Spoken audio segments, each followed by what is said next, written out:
All right, so how do we do problem number 41 in chapter 4? This is the problem where we have a projectile. We're going to take this projectile and we're going to launch it at some angle theta. That angle theta is relative to the x-axis, and my projectile is going to go up and then it's going to come back down.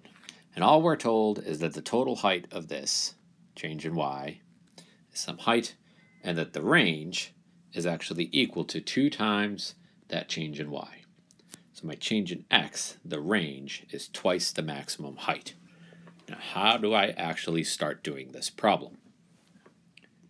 So we're going to take this picture, keep it in mind, and we're going to move it slightly off into the corner so we can make a little chart. And I recommend you do all projectile problems like this. Make a chart of what's going on in the x direction and what's going on in the y direction. And in these charts, you want to put always the same information. You want to put all the information, all the variables that go into the 4 1D equations of motion. So that would be change in x, and we know change in x is 2 times change in y. I need to do v initial in the x direction. I don't know what that is right now. All I know is that I launched this projectile at some velocity v initial. I need to know v final in the x direction. I need to know the acceleration in the x direction. Well, I actually know that already. I know that as long as there's no air resistance, the acceleration in the x direction for a projectile is 0 meters per second squared. So I can just plug that right in. And then finally, I know the change in time for this projectile is equal to, let's call it t. In the y direction, I know that the change in y is going to be equal to the height, which I've labeled it change in y. The initial velocity in the y direction, I don't know what it is, but I know it's got to be related, similar to how the x direction has to be related to this initial velocity v0.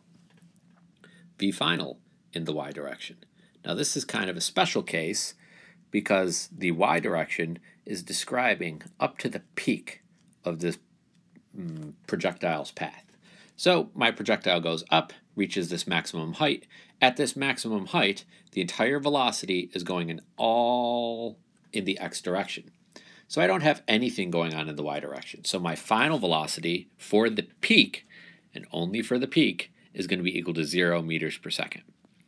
Because it's being slowed down by the acceleration in the y direction, which is equal to negative 9.8 meters per second squared.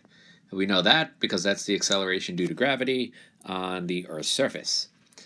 And finally, we know the change in time has to be equal to t divided by 2. So wait a second, Dr. Bubar, where did that come from? I thought the change in time in the x direction and the change in time in the y direction were supposed to be equal.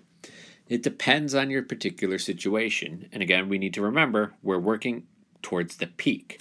So if I start at a certain position and I go up to that peak, that's some change in time that is half equal to the whole change in time. So in other words, if it takes 10 seconds for my projectile to go this whole path, it's only going to take 5 seconds to reach the maximum height. That's half of the actual path that it travels. So we need to use time, the total time, divided by 2, because it's only half the path. Okay, so we have a lot of information here, and there's some more stuff that we can figure out. In particular, we want to think about what do we do with these velocities, v0x and v0y, and how do we get those in terms of v0, the initial velocity, and this angle that we're looking for. We want to get that angle somewhere into these things that we're writing. So let's take all this wonderful information we have, and let's shift it up and over into the corner. And what we want to do, we actually want to look closer at this initial velocity that we launch with. So we're going to draw another picture of this. We have our projectile. We launch it at some angle theta, and we launch it with some velocity v0. And what I want to do anytime I'm launching something at an angle, anytime you see some vector, like this velocity, acting at some angle relative to an axis, you want to break it into components. So I'm going to break it up into what's going on in the x direction, v0x, and what's going on in the y direction. And it's kind of pretty much a rule of thumb when you're breaking things into components, you break it up so that you can draw a right triangle out of your vector.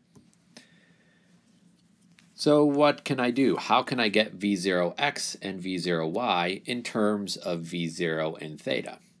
Now, if you do enough problems, you'll get some intuition for this, but if you have no idea what else to do, how do I start writing different pieces of a right triangle in terms of the other parts of that triangle? I do trig.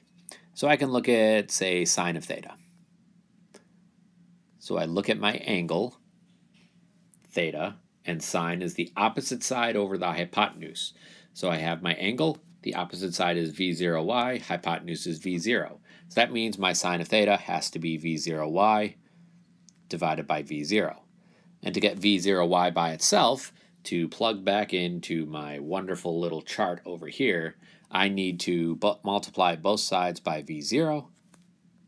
I do that, my v0's cancel on the right-hand side, and I end up with figuring out that v0y is equal to v0 times sine of the angle. I can keep going. I can use a similar process to find cosine of theta. Cosine of theta is the adjacent side, which here is v0x, divided by the hypotenuse, which is still v0. So I get cosine of theta is v0x divided by v0. Multiply both sides by v0. And I can find that v0x is equal to v0 times cosine of theta. And I can take this, and I can minimize this. So we can shrink this down and move it off into the corner. And then we can take this first part where we're writing down all of our information. Let's blow it back up, and let's plug in what we know now. We now know that v0x is equal to v0 times cosine of theta. And we know v0y is equal to v0 times sine of theta. So I've got thetas working into my variables now. I can work with some thetas in terms of these 4 1D equations of motion for constant acceleration. And one other thing I can notice that the acceleration in the x direction is 0. That means that the velocity doesn't change, so that the initial velocity, v0 cosine theta, is equal to the final velocity. So I might as well plug that in too. V final in the x direction is v0 times cosine of theta. And now comes the part where we have to actually start looking at our equations and figuring out what we can solve for, if anything. Let's take all this information we have, shrink it down, move it up into the corner, and let's start actually doing some work to find maybe some information that we can get out. Maybe we can shuffle the variables around and do some algebra. So I need to remember the 1D equations of motion. There are 4 of them. So just to speed things up, I've repeated these 4 1D equations of motion. Just wrote those out for you right here. We have every single one of these, which we should have memorized, and we should know these by now. So I see acceleration is in a lot of these. And that would immediately point me to say, oh, I want to look at these equations in terms of the x direction, because I know the acceleration goes to 0 in the x direction. So a lot of these things cancel out and might make my life just a little bit easier. So I can look at, let's look at the easiest equation. Let's look at the 4th one. If I go ahead and plug in my a equals 0, then I know Vf in the x direction ends up being equal to v0 in the x direction. Nothing new there. We already reasoned that out using the physics of what was going on. No acceleration in this 3rd equation, so I go up one more equation. Let's see, does this give us anything useful? I have 1/2 my Vf squared minus my V naught squared has to be equal to a times change in x. Vf squared minus V naught squared has to be equal to 0 if I plug in my a equals 0. Well, that doesn't help us either, and we already knew this because V's final is equal to V initial. So we go up one more and see if we get anything useful out of this equation. So we know change in x equals V initial times change in t up plus 1/2 a delta t squared. But all of this part goes away because the acceleration is 0. So now I know that the change in x is equal to V initial times change in t. And I can start using that. So let's shrink this down.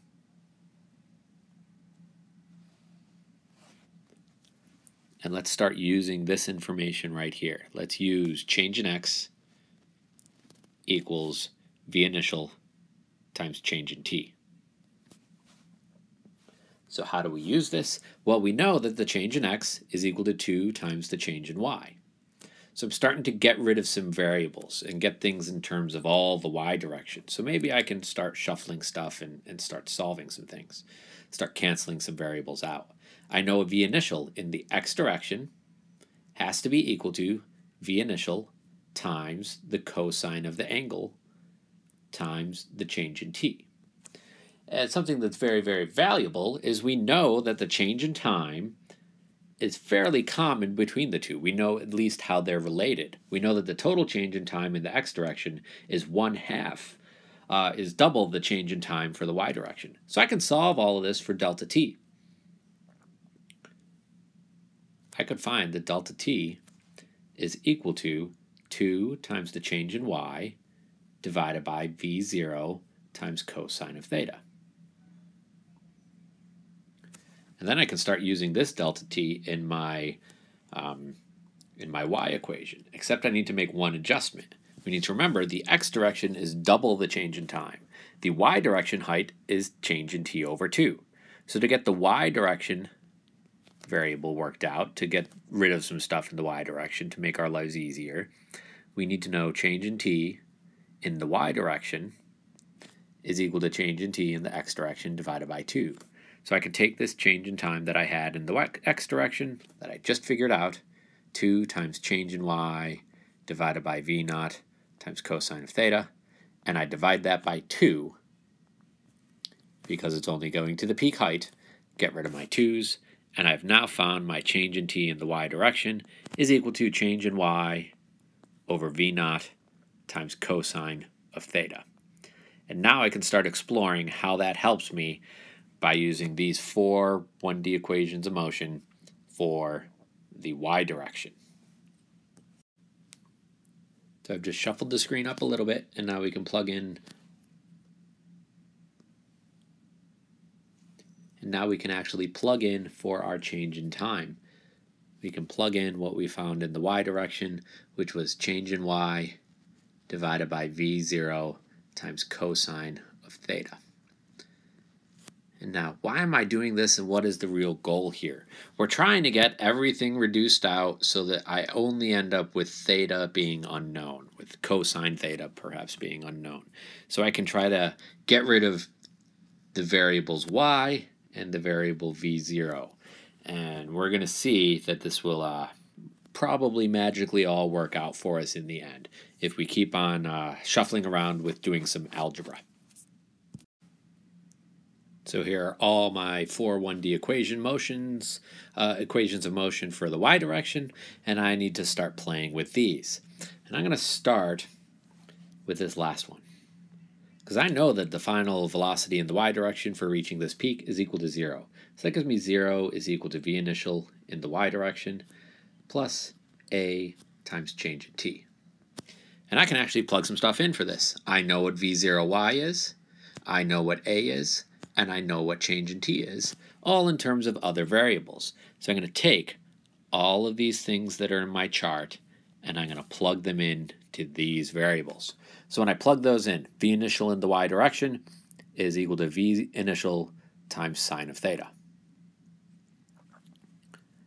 So I know 0 is equal to v initial sine theta plus my acceleration, which is negative 9.8, times my change in time, which I know is change in y divided by v initial times cosine of theta.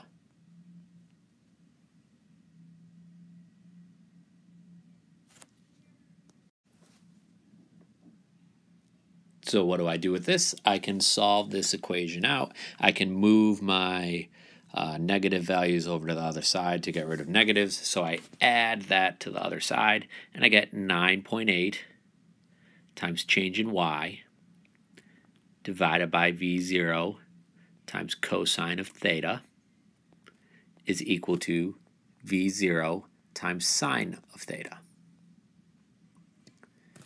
And I'm really, really getting close now. I've got some things written in terms of others. I'm starting to get rid of changes in x. And what I really need to do now is I need to try to find a way to use change in y to get rid of these v initials. If I could get rid of v initial, change in y, and this v initial, then I would be left with only sine and cosine theta, and theta is the only variable that I would have left to solve for. So I need to look over at my 1D kinematic equations of motion and figure out which one of these I can use to get what change in y is in terms of all of the others. And I want to get it in the simplest way possible. So I can look at this first equation, and I could use this one, but then I'm going to have to plug in change in time and change in time squared. And that seems like it would get very complicated.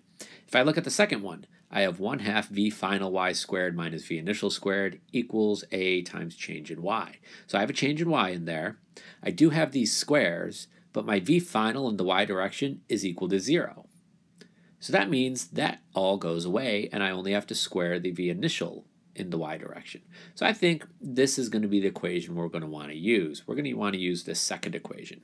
So let's take a look at what we get there. Let's shrink this down. And the equation we're working with, we are working with 9.8 times change in y over v initial times cosine theta.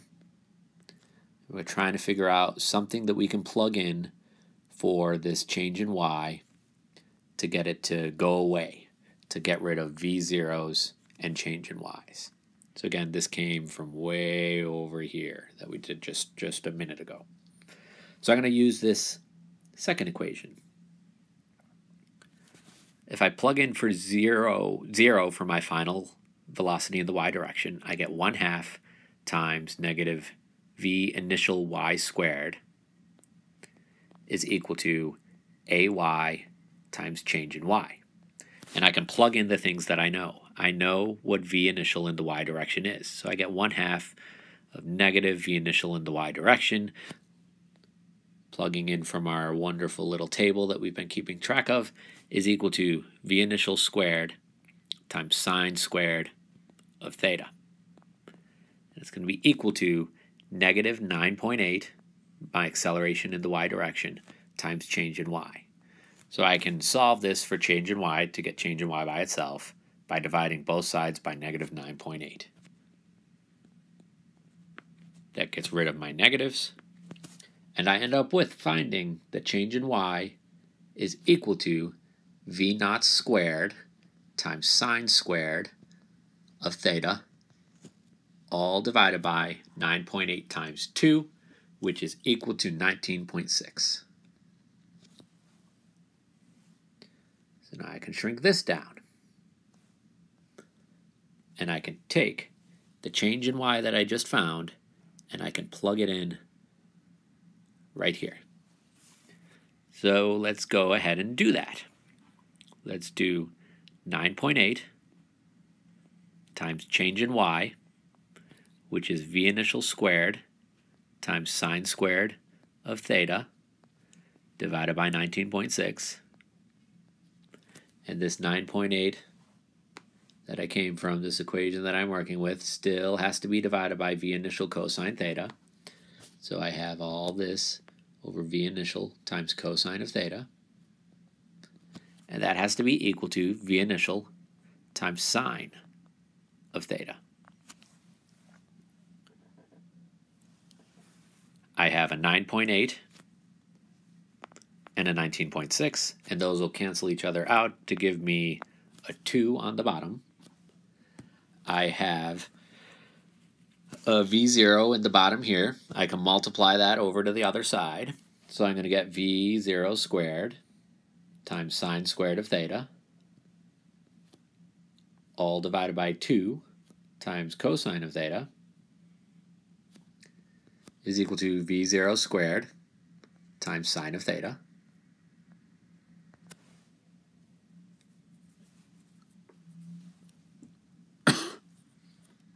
I can cancel out my v0 squareds because I have v0 squareds on both sides. I can cancel one theta sine of theta over here with one of these sines of thetas on the other side. And I can find that this gives me, if we shrink this down a little bit, let's make some more room. This equation will give me sine of theta over 2 cosine theta is equal to 1. So let's move this 2 over to the other side to get all my numbers on one side so I can get my theta by itself. And when I move this over, I get that the sine of theta over the cosine of theta is equal to 2. Now sine over cosine is tangent, so I get tangent of theta is equal to 2. I can solve this for theta by taking the inverse tangent of both sides, and I get that theta is the inverse tangent of 2. And when you plug this into your calculator, you will find that theta is equal to 63.4 degrees. And we have just completed this entire problem. Lots and lots of algebra involved here. How would you know to do this? The only way to get good at these problems is to practice them. You have to do them, and you have to do them again and do them again. So practice these multiple times.